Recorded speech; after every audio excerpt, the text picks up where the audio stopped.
사람이 친구를 위하여 자기 목숨을 버리면 이보다 더 큰 사랑이 없나니.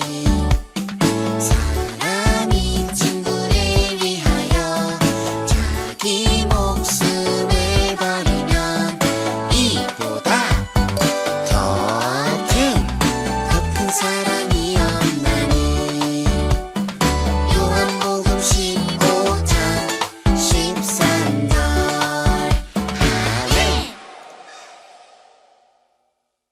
아멘.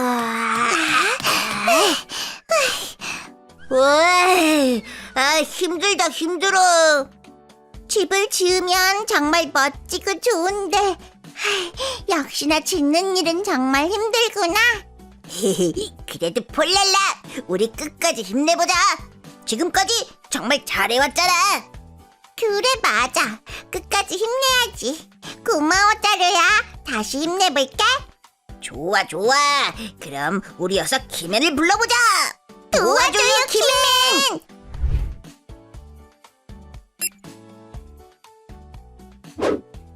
짜로, 폴랄라, 그리고 예꺼 친구들 안녕. 사랑의 집은 잘 지어져 가고 있지? 네, 오늘도 사랑의 집을 튼튼하고 아름답게 지을 거예요.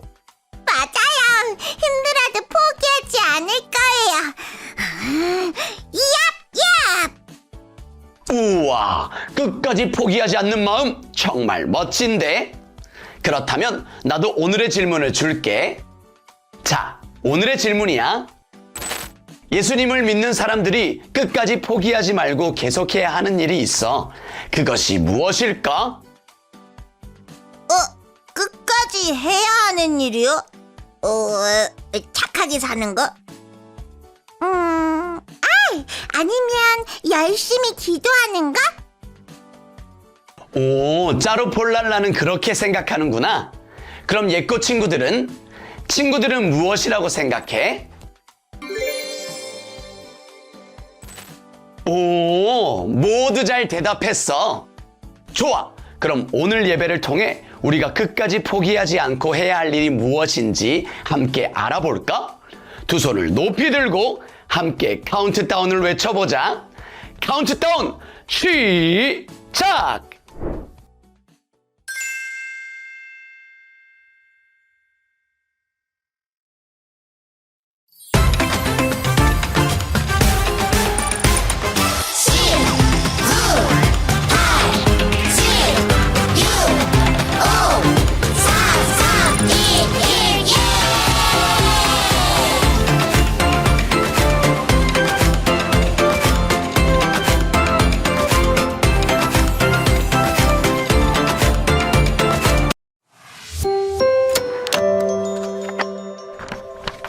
끝까지 복음을 전한 바울.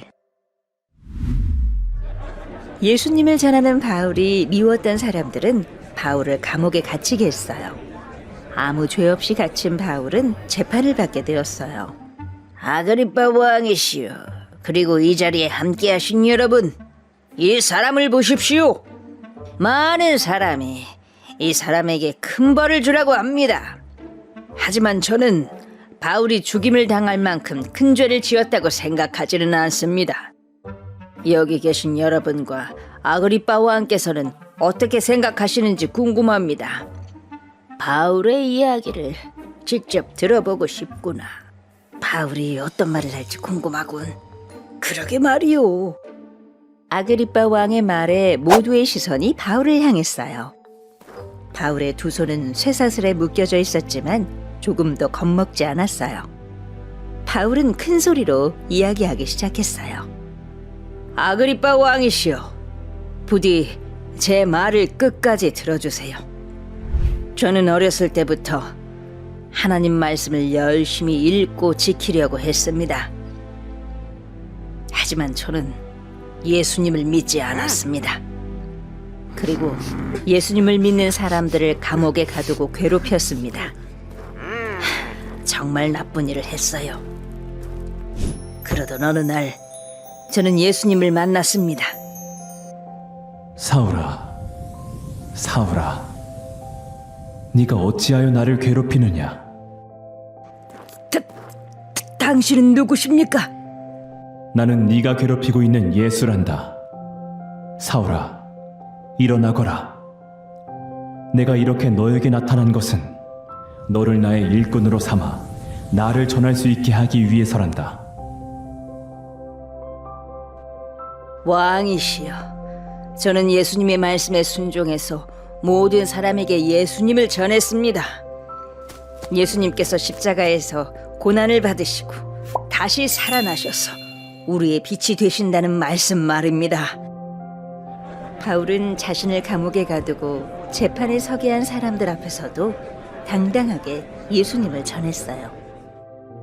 이렇게 예수님의 말씀에 순종해 예수님을 전했던 바울은 복음을 전하는 동안 많은 어려움을 만났어요. 어느 날은 바다에서 큰 폭풍을 만나 배가 부서지기도 했어요.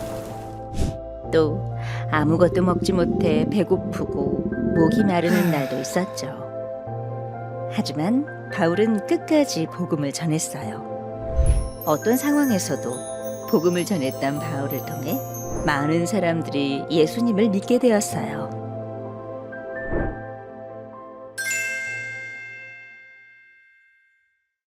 샬롬, 큰나무교회 유치부 친구들, 추석도 잘 보냈나요? 할아버지, 할머니 만나서 맛있는 것도 잘 먹었죠? 우리 큰나무교회 유치부 친구들의 삶 가운데 하나님의 평화가 함께하기를 간절히 기도합니다. 우리 친구들 영상 잘 봤나요? 예수님을 전했다는 이유로 감옥에 갇혔던 바울은 왕과 총독, 군대의 지관들 앞에서 재판을 받게 되었어요. 손에는 이 쇠사슬이 채워져 있지만 바울은 전혀 무서워하지 않았죠.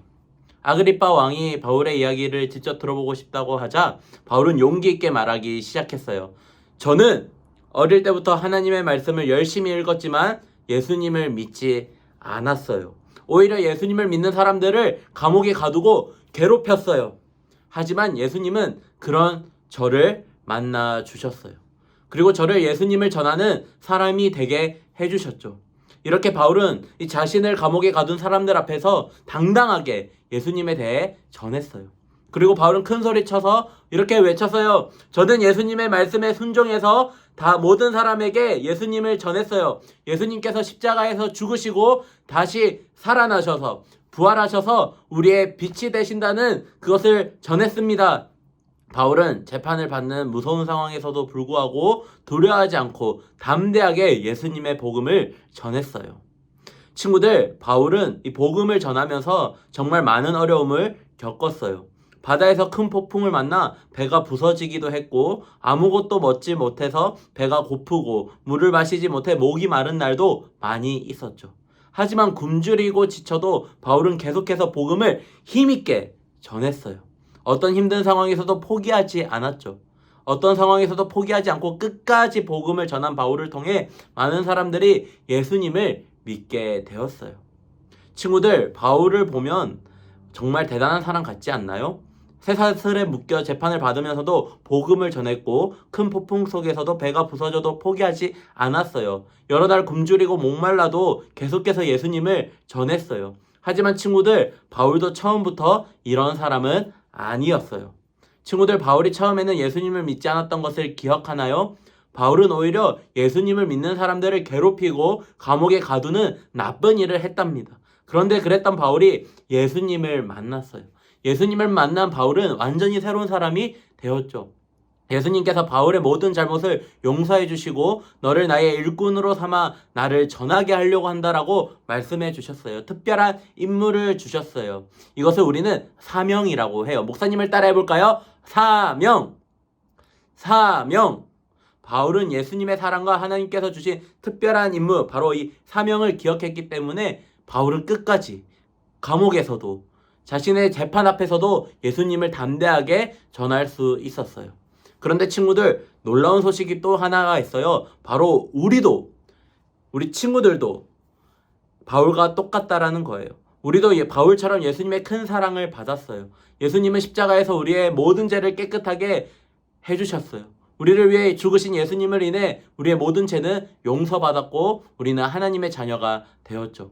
또 하나님께서는 우리 한 명 한 명, 우리 친구들 한 사람 한 사람을 통해 선택하시고 너희는 예수님을 전하는 사람이라고 말씀해 주셨어요. 바울처럼 우리도 하나님의 특별한 임무, 이 사명을 받은 하나님의 자녀인 거예요. 우리를 통해 많은 사람들이 예수님을 믿게 될 줄로 믿습니다. 복음, 좋은 소식이라는 뜻인데 이 좋은 소식은 예수님이 나를 위해, 우리 친구들을 위해, 여러분들을 위해, 여러분들이 전할 복음 대상자들을 위해 이 땅에 오셨다라는 사실이에요. 우리는 모두 복음을 전하는 하나님의 자녀들이에요. 어떤 어려움 속에서도 끝까지 복음을 전했던 바울처럼 우리도 끝까지 복음을 전하는 예수님의 제자인 것이죠. 끝까지 예수님을 전했던 바울을 기억하며 이 목사님을 따라해 볼까요? 끝까지 복음을 전해요. 끝까지 복음을 전해요. 어떤 어려운 상황 속에서도 포기하지 않고 끝까지 복음을 전했던 사도 바울처럼 복음을 전하는 우리 큰나무교회 유치부 친구들이 되기를 주님의 이름으로 축복합니다. 기도하겠습니다. 사랑의 하나님, 어떠한 상황 속에서도 끝까지 예수님을 전한 바울에 대해 말씀을 들었습니다. 저희도 바울처럼 친구와 이웃에게 예수님의 좋은 소식을 끝까지 전하는 어린이가 되게 해주세요. 이번 한 주간도 부모님 말씀 잘 듣고 믿음 안에서 씩씩하게 담대하게 살아가게 인도해 주세요. 예수님의 이름으로 기도합니다. 아멘.